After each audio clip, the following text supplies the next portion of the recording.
ത്രിയേക ദൈവത്തിൻ്റെ അതിപരിശുദ്ധ നാമം വാഴ്ത്തപ്പെടുമാറാകട്ടെ. കർത്താവിൽ പ്രിയ വിശ്വാസികളുടെ സമൂഹമേ, കുഞ്ഞുങ്ങളെ, നിങ്ങളെ ഏവരെയും വീണ്ടും വരുമെന്ന് അരുളി ചെയ്ത് ഉദ്യുതനായ കർത്താവായ യേശു ക്രിസ്തുവിന്റെ നാമത്തിൽ പ്രഭാതവചനത്തിലേക്ക് വളരെ വിനീതമായി സ്വാഗതം ചെയ്യുന്നു. ഇന്നത്തെ ധ്യാന വിഷയം എന്നത് വിശ്വാസികൾ ആത്മീയ രക്ഷ എങ്ങനെ പ്രാപിക്കുവാൻ സാധിക്കും. വിശ്വസിച്ചാൽ ആത്മീയ രക്ഷ ഉണ്ടാകും. വിശ്വസിച്ചാൽ ആത്മീയ രക്ഷ ഉണ്ടാകും. അതിനായിട്ട് വിശുദ്ധ യോഹന്നാൻ ശ്ലീഹായുടെ രക്ഷാസുവിശേഷം 1-ാം അധ്യായം 35 മുതൽ 42 വരെയുള്ള ഭാഗം നോക്കുമ്പോൾ നമുക്ക് അവിടെ മനസ്സിലാകുന്നതായ ഒരു ഭാഗമുണ്ട്. പിറ്റന്നാൾ യോഹന്നാൻ പിന്നെയും തൻ്റെ ശിഷ്യന്മാരിൽ രണ്ടുപേരുമായി അവിടെ നിൽക്കുമ്പോൾ കടന്നു പോകുന്ന യേശുവിനെ നോക്കിയിട്ട്, ഇതാ ദൈവത്തിൻ്റെ കുഞ്ഞാട് എന്ന് പറഞ്ഞു. അവൻ പറഞ്ഞത് ആ രണ്ട് ശിഷ്യന്മാർ കേട്ടു, യേശുവിനെ അനുഗമിച്ചു.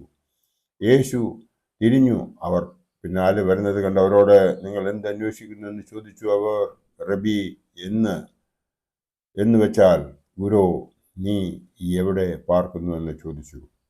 അവൻ അവരോട്, വന്ന് കാൺമീൻ എന്ന് പറഞ്ഞു. അങ്ങനെ അവൻ വസിക്കുന്ന ഇടം അവർ കണ്ടു. അന്ന് അവനോടുകൂടെ പാർത്തു. അപ്പോൾ ഏകദേശം 10-ാം മണി നേരമായിരുന്നു.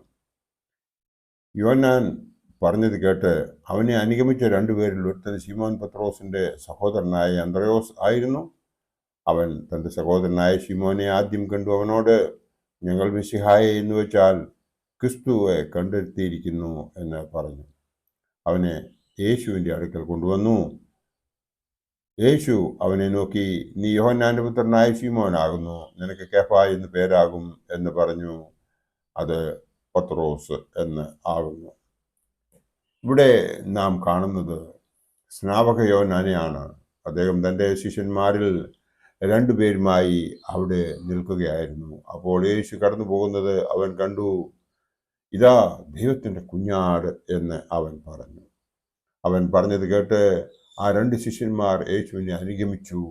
നമുക്ക് ഇവിടെ മനസ്സിലാകുന്നത് അവർ യേശുവിനെ അനുഗമിച്ചു, അവർക്ക് ആത്മീയ രക്ഷ ഉണ്ടായി എന്നുള്ളതാണ്. പത്രോസും അന്ത്രയോസുമായിരുന്നു ആ സഹോദരങ്ങൾ. നമുക്ക് അങ്ങനെയുള്ള ഒരു വിശ്വാസം ഉണ്ടോ? നാം സ്വയം ചോദിക്കേണ്ടതായ കാലത്താണ് നാം ഓരോരുത്തരും ജീവിച്ചിരിക്കുന്നത്. അവർ രണ്ടാമത്തെ കാര്യമെന്ന് പറയുന്നത്, അവർ അന്വേഷിച്ചു, അവർ കണ്ടെത്തി, അവർക്ക് ആത്മരക്ഷയുണ്ടായി. യേശു എവിടെ താമസിക്കുന്നു എന്ന് അവർ അന്വേഷിച്ചു, അവർ കണ്ടെത്തി, അവനോട് കൂടെ പാർത്തു. നമുക്ക് അതിന് സാധിക്കുമോ ഒന്ന് ചിന്തിച്ചു നോക്കുക. മൂന്നാമത്തെ കാര്യം, കൂട്ടായ്മയുള്ളവർ ക്രിസ്തുവിനെ സാക്ഷിക്കുന്നു, അവർക്ക് ആത്മരക്ഷ ഉണ്ടാകുന്നു എന്ന് നമുക്ക് ഏവർക്കും അറിയാം. അന്ത്രയോസ് ക്രിസ്തുവിനെ തിരിച്ചറിഞ്ഞ് തൻ്റെ സഹോദരനായ ശിമോനോട് പറയുന്നു, ഞങ്ങൾ മശിഹായെ എന്ന് വെച്ചാൽ ക്രിസ്തുവിനെ കണ്ടെത്തിയിരിക്കുന്നു. നമ്മളിൽ എത്ര പേർ മറ്റുള്ളവരെ തിരിച്ചറിയുവാൻ ശ്രമിക്കുന്നുണ്ട്? അവരുടെ നല്ല ഗുണങ്ങൾ കേൾക്കുന്നവർ എത്ര പേരുണ്ട്? അവരുടെ ഓരോരുത്തരുടെയും തെറ്റുകൾ കണ്ടുപിടിക്കുന്നതിനും അവരുടെ കുറവുകളെ കണ്ടുപിടിക്കുന്നതിനും അതിനെ കൊട്ടിഘോഷിക്കുന്നതിനും നാം ഓരോരുത്തരും തയ്യാറാകുന്നവരാണ്. എന്നാൽ ഒരു വ്യക്തിയുടെ അവൻ്റെ നല്ല വശങ്ങൾ കണ്ട് അത് പ്രഘോഷിക്കുന്ന നമ്മളിൽ എത്ര പേരുണ്ട് എന്ന് നമ്മോട് തന്നെ ഒന്ന് ചോദിക്കേണ്ട കാലത്താണ് നാം ഓരോരുത്തരും ജീവിക്കുന്നത്. നാം ക്രിസ്തുവിനെ തിരിച്ചറിഞ്ഞിട്ടും അവനെ അനുഗമിക്കുന്നുവോ? സ്വയം ചോദിക്കുക. നമ്മുടെ പിതാക്കന്മാർ നമ്മെ സമയാസമയങ്ങളിൽ കർത്താവായ യേശു ക്രിസ്തുവിൻ്റെ ഓരോ കാര്യങ്ങളും നമ്മോട് പറഞ്ഞ് മനസ്സിലാക്കുകയും അവൻ്റെ പരസ്യ ശുശ്രൂഷയിൽ അവൻ ചെയ്തതായ കാര്യങ്ങൾ 4 സുവിശേഷകർ എഴുതി വച്ചിരിക്കുന്നത് കംപ്ലീറ്റ് വായിച്ച നമ്മളിൽ എത്ര പേരുണ്ട് എന്ന് നാം നമ്മോട് തന്നെ ചോദിക്കേണ്ട കാലത്താണ് നാം ജീവിക്കുന്നത്. നമുക്കാർക്കും അതിന് സമയമില്ലാത്ത കാലമാണ്. നാം ഇപ്പോൾ ഇന്നത്തെ കാനൂനിക നോയമ്പുകളിൽ ഒന്നായ 15 നോമ്പ്, അതായത് ശൂനോയ നോമ്പ് നോക്കിക്കൊണ്ടിരിക്കുന്ന സമയമാണ് ഇപ്പോൾ. ഇന്ന് 8-ാമത്തെ ദിവസമാണ്, 8 ആഗസ്റ്റ്. പല പള്ളികളിലും നോമ്പ് ആചരണങ്ങൾ നടക്കുന്നു. കന്യമറിയാമിനെ നാമത്തിൽ പല വചനപ്രഘോഷണങ്ങളും നടക്കുന്നുണ്ട്. സന്ധ്യാപ്രാർത്ഥനയും ധ്യാനവും ഒക്കെ നടക്കുന്ന അനേകം പള്ളികളുണ്ട്.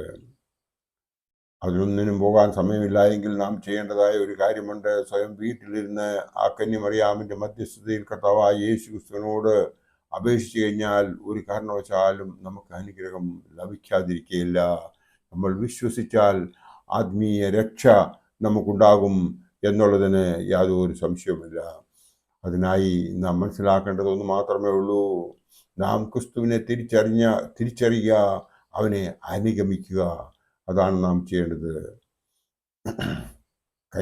കന്യമറിയാമിൻ്റെ ശൈശവകാലം മുതൽ കുരിശിൻ്റെ ചൂട് വരെയുള്ള അവളുടെ ജീവിതം എങ്ങനെയായിരുന്നുവെന്ന് നാം ഒന്ന് തിരിച്ചറിഞ്ഞു കഴിഞ്ഞാൽ നമുക്ക് അവളുടെ മധ്യസ്ഥതയിൽ അനുഗ്രഹം പ്രാപിക്കാൻ സാധിക്കും എന്നുള്ളതിന് രണ്ട് അഭിപ്രായം ഉണ്ടാകുകയില്ല. അവളുടെ വാങ്ങിപ്പ് പെരുന്നാൾ ആഘോഷിക്കുന്ന ഈ അവസരത്തിൽ നമുക്ക് നമ്മെ തന്നെ ഒന്ന് തിരുത്തുവാൻ സാധിക്കുമോ? ചിന്തിക്കുക. ഖാനാവിലെ കല്യാണത്തെക്കുറിച്ച് ഓർക്കുക. അവിടെ എത്തിയ യേശുവും ശിഷ്യന്മാരും യേശുവിൻ്റെ അമ്മയും. അമ്മ ആ വീട്ടുടവൻ്റെ വിഷമങ്ങൾ മനസ്സിലാക്കി തൻ്റെ മകനോട് ചെന്ന് പറയുന്നു. അപ്പോൾ അവൻ ചോദിക്കുന്നു, എനിക്കും നിനക്കും എന്ത് എന്ന്. എന്നാലും അമ്മയെ അവൻ നിരസിക്കുന്നില്ല, അനുസരിക്കുകയാണ് ചെയ്യുന്നത്. മത്തായി ശ്ലീഹായുടെ രക്ഷാസുവിശേഷം 7-ാം അധ്യായം 7-ാം വാക്യം നോക്കുമ്പോൾ നമുക്ക് അതിനകത്തുനിന്ന് കാണുവാൻ സാധിക്കുന്നത്, യാചിപ്പീൻ എന്നാൽ നിങ്ങൾക്ക് കിട്ടും, അന്വേഷിപ്പീൻ എന്നാൽ നിങ്ങൾ കണ്ടെത്തും, മുട്ടുവീൻ എന്നാൽ നിങ്ങൾക്ക് തുറക്കും എന്നാണ് ഈ വേദഭാഗം നമ്മോട് പറയുന്നത്. വിശ്വസിക്കുന്നവർക്ക് ആത്മീയ രക്ഷ ഉണ്ടാകും. ആയതിനാൽ വിശ്വസിക്കുക. നാം മനസ്സിലാക്കേണ്ടതായ ഒരു കാര്യമുണ്ട്. ആ കാനാവിലെ കല്യാണത്തിന് വേണ്ടിയിട്ട് അവിടെ ചെന്ന് കഴിഞ്ഞപ്പോൾ അവർ യേശുവും ശിഷ്യന്മാരും അമ്മയും അവിടുത്തെ അതിഥികളാണ്, ക്ഷണിക്കപ്പെട്ടവരാണ്. അവർക്ക് ആ വീടിൻ്റെ വിഷമങ്ങൾ എന്താണെന്ന് അറിയേണ്ട കാര്യമില്ല. എന്നാൽ നാം അവിടെ കാണുന്നത് ആ അമ്മ ആ വിഷമങ്ങൾ തിരിച്ചറിഞ്ഞ് തൻ്റെ മകനെ കൊണ്ട് അവിടെ അത്ഭുതം പ്രവർത്തിപ്പിക്കുന്നതാണ് നാം കാണുന്നത്. ആ അമ്മയെ മകൻ അനുസരിക്കുന്നു. ആ അമ്മയുടെ മധ്യസ്ഥത നമുക്ക് ഏവർക്കും ഉണ്ടാകും. ആ അമ്മയെയും മകനെയും നമ്മൾ വിശ്വസിക്കുന്നുവെങ്കിൽ ആത്മീയ രക്ഷ ഉണ്ടാകും എന്നുള്ളതിന് യാതൊരു സംശയമില്ല. അതായത് ദൈവത്തെ തിരിച്ചറിഞ്ഞവര് ആണ് പൗലോസും ശീലാസും. അപ്പോസ്തല പ്രവൃത്തികൾ 16-ാം അധ്യായം 31-ാം വാക്യത്തിൽ നാം കാണുന്ന ഒരു വേദഭാഗമുണ്ട്. കർത്താവായ യേശു ക്രിസ്തുവിൽ വിശ്വസിക്കുക, എന്നാൽ നീ നിന്റെ കുടുംബവും രക്ഷ പ്രാപിക്കും എന്ന് പൗലോസ് ആ കാരാഗ്രഹ പ്രമാണിയോട് പറയുന്ന ഭാഗം ആണ് നമ്മൾ മനസ്സിലാക്കുന്നത്. ബാക്കിയുള്ള പശ്ചാത്തലം നമുക്കറിയാവുന്നതുകൊണ്ട് ഞാനിവിടെ അത് വിവരിക്കുവാൻ ആഗ്രഹിക്കുന്നില്ല. യോശുവയുടെ പുസ്തകം 24-ാം അധ്യായം 15-ാം വാക്യത്തിൻ്റെ അവസാന ഭാഗം നോക്കുമ്പോൾ നമുക്ക് അതിൽ നിന്നും മനസ്സിലാകുന്നത്, ഞാനും എൻ്റെ കുടുംബവുമോ ഞങ്ങൾ യഹോവയെ സേവിക്കും എന്ന് ഇസ്രായേൽ ജനങ്ങളോട് പറയുന്ന ഒരു വേദഭാഗം അവിടെയുണ്ട്. ഇതൊക്കെയും നാം മനസ്സിലാക്കി നാം ദൈവത്തിൽ ആശ്രയിക്കുന്നുവെങ്കിൽ ദൈവം നമ്മളെ എല്ലാവരെയും അനുഗ്രഹിക്കും. ആ അനുഗ്രഹത്തിലൂടെ വിശ്വസിച്ചു കഴിഞ്ഞാൽ നമുക്ക് ഏവർക്കും ആത്മരക്ഷ ഉണ്ടാകും.